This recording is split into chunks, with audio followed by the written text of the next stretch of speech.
पुराने गांव रामपुरा में लोग साधारण लेकिन खुशहाल जीवन जीते थे।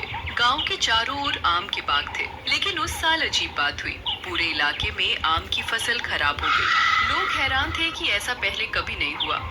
एक शाम सूरज डूबने ही वाला था। अचानक दूर कच्ची सड़क पर बैलगाड़ी के पहियों जैसी आवाज सुनाई थी, लेकिन सड़क पर कोई बैलगाड़ी नहीं थी। बस एक औरत दिखाई थी। उसने चमकीली लाल साड़ी पहन रखी थी, सिर पर लंबा घूंघट था, हाथ में बांस की बड़ी टोकरी थी जिसमें लगभग लंबे सुनहरे आम रखे थे। ऐसे आम गांव वालों ने अपनी पूरी जिंदगी में कभी नहीं देखे थे।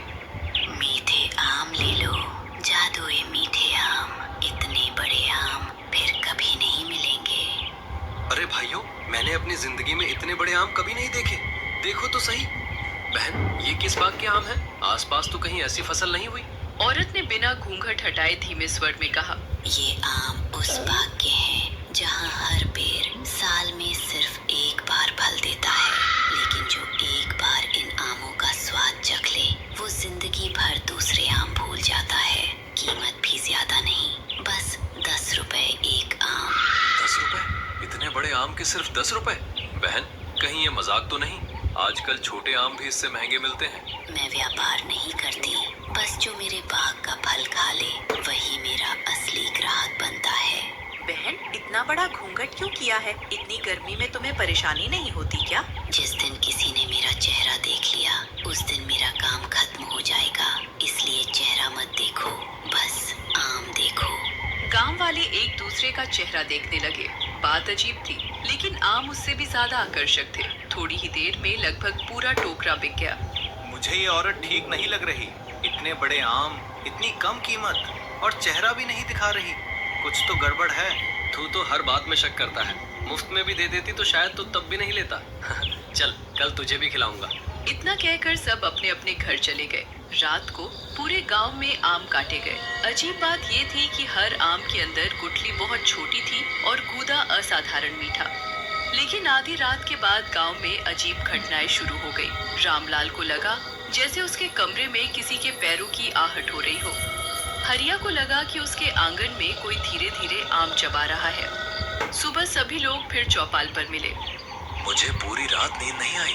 बार बार ऐसा लग रहा था कि कोई मेरी खिड़की के बाहर खड़ा होकर घूंघट में मुझे देख रहा है।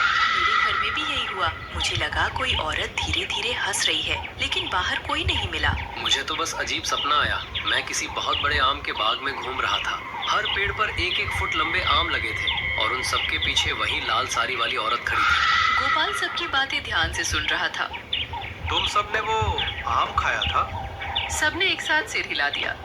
मैंने नहीं खाया, और मुझे रात भर कुछ भी अजीब नहीं हुआ। उसी समय गांव के बाहर से फिर वही आवाज आई, आम ले लो, बड़े जादुई आम आखिरी बार मिले हैं। जिसने पहला आम खा लिया उसके लिए दूसरा आम मुफ्त है। उसकी आवाज सुनते ही रामलाल, मोहन और कुछ गांव वाले जैसे सम्मोहित होकर उसकी तरफ चलने लगे। गोपाल ने उन्हें रोकने की कोशिश की। रुको, कोई भी उसके पास मत जाओ। तुम लोगों को समझ नहीं आ रहा? कल रात जो कुछ हुआ उसकी वजह यही औरत है। लेकिन तभी रामलाल की आंखें बिल्कुल पीली पड़ गई। वो बिना पलक झपकाए बोला, हमें आम चाहिए, बस आम। उसके पीछे हरिया और मोहन भी उसी तरह बुदबुदाने लगे, हमें आम चाहिए, हमें आम चाहिए। गोपाल के शरीर में सिहरन दौड़ गई। उसे पहली बार यकीन हो गया ये कोई साधारण औरत नहीं, एक असली चुड़ैल थी और उसके जादुई आमों का असर अब पूरे गांव पर शुरू हो चुका था। गोपाल समझ चुका था कि लाल साड़ी और लंबे घूंघट में घूमने वाली वो औरत कोई साधारण आम बेचने वाली नहीं, बल्कि एक असली चुड़ैल थी। उसके जादुई आम खाने के बाद गांव वाले धीरे धीरे उसके वश में आते जा रहे थे। सबसे डरावनी बात ये थी कि किसी को अपने साथ हो रहे बदलाव का एहसास भी नहीं था। गोपाल ने हिम्मत जुटाई और सबसे पहले गांव के सबसे बुजुर्ग व्यक्ति भैरव बाबा के घर पहुंचा। बाबा, मुझे आपकी मदद चाहिए। पूरे गांव पर बहुत बड़ा संकट आ गया है। कल एक लाल साड़ी पहने, घूंघट ओढ़े औरत 1-1 फुट लंबे आम बेचने आई थी।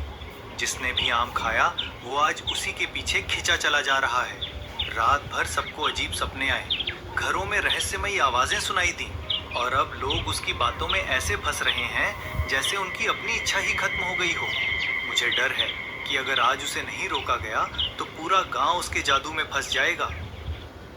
बेटा, कई साल पहले मैंने ऐसी चुड़ैल की कथा सुनी थी। वो किसी को मारती नहीं थी, बल्कि अपने जादुई फलों से लोगों की इच्छा शक्ति छीन लेती थी। धीरे धीरे इंसान को अपने मायावी बाग का हिस्सा बना देती थी। अगर मेरी बात सही है तो आज रात वो उन सबको अपने बाग में ले जाने आएगी। लेकिन याद रखना, उसका सबसे बड़ा बल उसका घूंघट है। जब तक कोई उसका घूंघट नहीं हटाता, उसका माया जाल नहीं टूटता। उधर गांव के बीचों बीच वही आवाज फिर गूंजने लगी। आम ले लो, आखिरी बड़े आम, जो एक बार खाएगा हमेशा खुश रहेगा। गोपाल और भैरव बाबा भी वहां पहुंचे। तुम कौन हो? अगर सच में सिर्फ आम बेचने आई हो तो अपना चेहरा दिखाने से क्यों डरती हो? पूरे गांव के लोग तुम्हारे आम खाने के बाद बदलते जा रहे हैं। अब ये धोखा बंद करो और यहाँ से चली जाओ। चुड़ैल कुछ पल बिल्कुल शांत खड़ी रही, फिर उसकी आवाज पहले से कहीं अधिक भारी हो गई। ये लोग अपनी इच्छा से मेरे आम खा चुके हैं। मैंने किसी को मजबूर नहीं किया। जिसने स्वाद चुन लिया उसने अपना भाग्य भी चुन लिया। अब ये सब मेरे मायावी आमों के बाग में रहेंगे, जहाँ इन्हें कभी भूख नहीं लगेगी, कभी उम्र नहीं बढ़ेगी और हमेशा मीठे आम मिलते रहेंगे। झूठ, तू इनकी आजादी छीनना चाहती है। इंसान का सुख उसके परिवार और गांव में होता है, तेरे माया जाल में नहीं। चुड़ैल अचानक जोर से हंसी। उसकी हंसी सुनते ही हवा तेज चलने लगी। कुछ ही क्षणों में पूरे गांव के बीच एक विशाल जादुई आम का बाग दिखाई देने लगा। रामलाल, हरिया, मोहन, शांति और कमला जैसे सम्मोहित होकर उस बाग की ओर चलने लगे। गोपाल दौड़कर रामलाल के सामने खड़ा हो गया। रामलाल, मेरी तरफ देखो। याद करो, हम बचपन से साथ बड़े हुए हैं। तुमने कहा था कि अपने खेत कभी नहीं छोड़ोगे। तुम्हारी मेहनत, तुम्हारा परिवार, तुम्हारा गांव, क्या तुम सचमुच ये सब छोड़कर किसी अनजान बाग में चले जाओगे? अपनी आंखें खोलो और इस धोखे को पहचानो। ये मिठास नहीं, तुम्हारी आजादी छीनने वाला जादू है। रामलाल कुछ पल के लिए रुक गया, लेकिन तभी चुड़ैल ने अपनी टोकरी से एक और विशाल आम निकाला। उस आम से सुनहरी रोशनी निकलने लगी। फिर वो बोली, एक आखिरी कौर, फिर सारी दुनिया का दुख खत्म। रामलाल फिर उसकी ओर बढ़ने लगा। गोपाल, अब देर मत कर, उसका घूंघट हटाओ, यही एक मौका है। गोपाल पूरी ताकत से चुड़ैल की ओर दौड़ा। जैसे ही वो चुड़ैल के सामने पहुंचा, उसने दोनों हाथों से उसका लंबा घूंघट पकड़कर पूरी ताकत से खींच लिया। घूंघट हटते ही चारों ओर तेज सफेद रोशनी फैल गई। गांव वालों ने पहली बार उसका चेहरा देखा। वो चेहरा इंसानी नहीं था। उसकी त्वचा सूखे पेड़ की छाल जैसी फटी हुई थी। आंखों की जगह गहरे काले गड्ढे थे, जिनमें लाल अंगारों जैसी चमक थी, और उसके होठों से काले रंग का गाढ़ा रस टपक रहा था, जिसकी गंध सड़े हुए आम जैसी थी। चुड़ैल दर्द से चीख उठी। नहीं, किसी ने मेरा चेहरा नहीं देखना था। उसी क्षण सारे विशाल आम अचानक काले पड़ने लगे। जादुई आम का पूरा बाग कांपने लगा। पेड़ धुएं में बदलने लगे, जमीन हिलने लगी। रामलाल, हरिया, मोहन, शांति और कमला जैसे गहरी नींद से जाग गए। उनकी आंखों की पीली चमक गायब हो चुकी थी। गोपाल, मैं यहाँ कैसे आ गया? अभी तो मैं अपने घर में था। मुझे ऐसा लग रहा है जैसे कई दिनों से किसी अजीब सपने में भटक रहा था।